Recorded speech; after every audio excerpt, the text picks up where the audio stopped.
Next చదువుకుందామంటే బడి ఉండదు, పోనీ చదువును కొనుక్కుందామంటే డబ్బు ఉండదు. ఇదే ఇప్పుడు విజయనగరం జిల్లా గజపతి నగరం మండలం మర్రివలస గ్రామ విద్యార్థుల దుస్థితి. ప్రభుత్వం ఎక్కడ స్కూల్ నిర్వహిస్తే అక్కడే విద్యను కొనసాగించాల్సిన దయనీయ పరిస్థితి ఆ పసివాళ్లది. నిన్న మొన్నటి వరకు పెచ్చులుడి శిథిలమైపోయిన పాఠశాలలోనే తరగతులు నిర్వహించారు.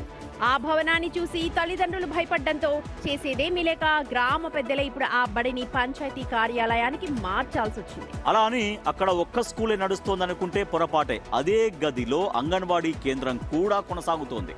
ఒకే గదిలో ఓ మూలన అంగన్వాడీ చిన్నారులు, మరో మూలన ప్రాథమిక పాఠశాల విద్యార్థులను కూర్చోపెట్టి మాస్టర్లు పాఠాలు చెప్తున్నారు. గ్రామంలో స్కూల్ దుస్థితి గురించి స్థానిక మంత్రి కొండపల్లి శ్రీనివాస్ కు పూర్తిగా తెలిసినా ఫలితం మాత్రం శూన్యం అనే ఆరోపణలు వినిపిస్తున్నాయి. నిధులు విడుదల చేస్తాం, వెంటనే కొత్త భవనాన్ని నిర్మించేస్తాం అన్న హామీలు అన్నీ కూడా ఇప్పుడు నీటి మూటలుగానే మిగిలిపోతూ ఉన్నాయి. ఇప్పటి వరకు నిధులు రాలేదు, బడి భవన నిర్మాణం మొదలు కాలేదు. నిజానికి గ్రామంలోనే 1 నుంచి 5వ తరగతి వరకు చదువుకునే అవకాశం ఉన్నా సరైన బడి భవనం లేక చిన్నారులు ఊరవతల ఉండే ప్రైవేటు స్కూల్స్ కి పరుగులు తీయాల్సి వస్తోంది. కనీస స్తోమత లేకపోయినా పట్టుదలతో చదువుకోవాలి అన్న ఆశతో ఆ పిల్లలు పడుతున్న పాటలైతే అన్ని ఇన్ని కావు.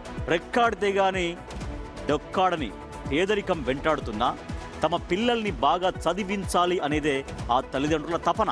మరి ఇప్పటికైనా అధికారులు, ప్రభుత్వం స్పందించి వెంటనే అక్కడ స్కూల్ అలాగే అంగన్వాడీ భవనాలు నిర్మించి విద్యను అందించాలని మర్రివలస గ్రామస్తుల తరపున మేము బిగ్ టీవీ కూడా డిమాండ్ చేస్తాం. పాఠశాల భవనం ఇబ్బందికర పరిస్థితులు ఉండడం వల్ల మరి గ్రామ పెద్దలందరూ కూడా తాత్కాలికంగా మాకు పంచాయతీ భవనాన్ని ఇవ్వడం జరిగింది. అదేవిధంగా ఇక్కడ అంగన్వాడీకి కూడా అదే సమస్య ఉంది. అదే పంచాయతీ భవనంలో వర్షాకాలం పక్కపక్కనే క్లాసులు కూడా నిర్వహించడం జరుగుతుంది. మరి మా వరకు మాకు స్థలం ఉంది, తర్వాత బిల్డింగ్ కూడా పూర్తి చేసినట్లయితే మంచి విద్యా ప్రమాణాలు మేము అందిస్తామని తెలియజేస్తాం.